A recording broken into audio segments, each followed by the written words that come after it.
Cyber crime cell પોલીસે bogus પેઢીઓ ખોટા દસ્તાવેજો ઊભા કરતા 6 આરોપીઓને ઝડપી પાડ્યા છે। આરોપીઓ પાસેથી 9 મોબાઈલ ફોન, 11 અલગ અલગ બેંક એકાઉન્ટના ડેબિટ કાર્ડ મળી આવ્યા હતા। તે ઉપરાંત રોકડ રૂપિયા 49,000 એમ કુલ રૂપિયા 1 લાખનો મુદ્દામાલ મળી આવ્યો હતો। સમગ્ર મામલે એક આરોપીને વોન્ટેડ જાહેર કરવામાં આવ્યો છે। પોલીસ કમિશનર સરની સૂચના અનુસાર સુરત શહેરમાં સાયબર ક્રાઇમને લગતી જે ગેરકાયદેસર પ્રવૃત્તિઓ થતી હોય, બેંક એકાઉન્ટ, સિમ કાર્ડને લગતી અને ફેક ફોર્મ વગેરે એને લગતી પ્રવૃત્તિઓ પર નજર રાખવા અને તે અંગે કાયદેસરની કાર્યવાહી કરવા માટે જે સૂચના આપવામાં આવી હતી તે અંતર્ગત સાયબર ક્રાઇમ પોલીસ સ્ટેશનના પોલીસ ઇન્સ્પેક્ટર શ્રી વાયસ ગામિતનાઓને અને તેમની ટીમને તથા એએસઆઈ મયુરીબેનને આ અંગે બાતમી મળતા તેઓની ટીમ દ્વારા ગઈકાલના રોજ ઉત્તરાણ પોલીસ સ્ટેશનમાં આવેલ એમબીસી જે કોમ્પ્લેક્સ બિલ્ડિંગ છે તે ખાતે રેડ કરવામાં આવેલી હતી। સદર રેડ દરમિયાન આ કોમ્પ્લેક્સની અંદર એક અન્ના કોરાટી એન્ટરપ્રાઇઝ કરીને એક શોપ મળી આવેલ હતી, જે ત્યાં ગાડી રેડ કરતા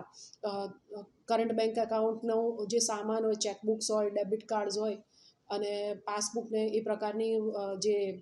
બેંકને લગતો સામાન છે તે મળી આવેલ। આ દરમિયાન ત્યાં હાજર ઇસમોની પૂછપરછ કરતા કુલ હાલ 7 આરોપીઓની ધરપકડ કરવામાં આવેલ છે। સ્થળેથી મળી આવેલા આરોપીઓને જોઈએ તો નરેશ ગોકુળભાઈ ધડુક, અનિલ નાગેશ્વરગીરી, કમલેશભાઈ વિઠ્ઠલભાઈ જોશી, કિશોર છગનભાઈ સભાયા, પ્રફુલભાઈ રાઘવભાઈ પટેલ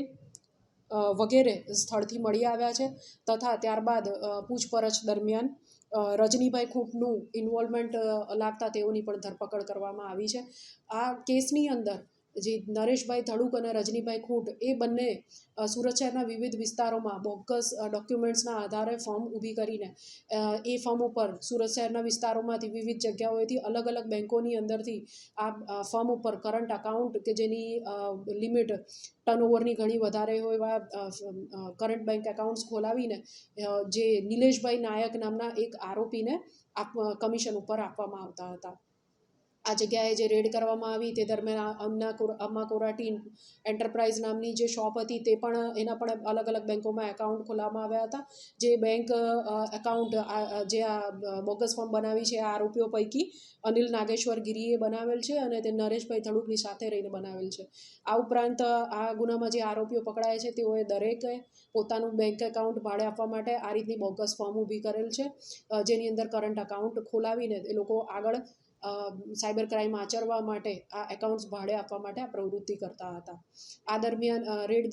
ત્યારબાદ રજનીભાઈ ખૂંટને પણ પકડવામાં આવેલ છે અને આ કેસની અંદર જે રેડ કરવામાં આવી એ દરમિયાન 9 આરોપીઓ પાસેથી કચેરી ખાતે જે ઓફિસ હતી એમાંથી 9 જેટલા મોબાઈલ, અલગ અલગ બેંકના કુલ 11 ડેબિટ કાર્ડ, અલગ અલગ ચેકબુક અને ચેક જે મળી આવ્યા છે 8 તથા જે એકાઉન્ટ હોલ્ડર્સ છે એ લોકોને કમિશનના પૈસા ચૂકવવા માટેના 49,000 કેશ રૂપિયા જે છે એ મળી આવેલ છે।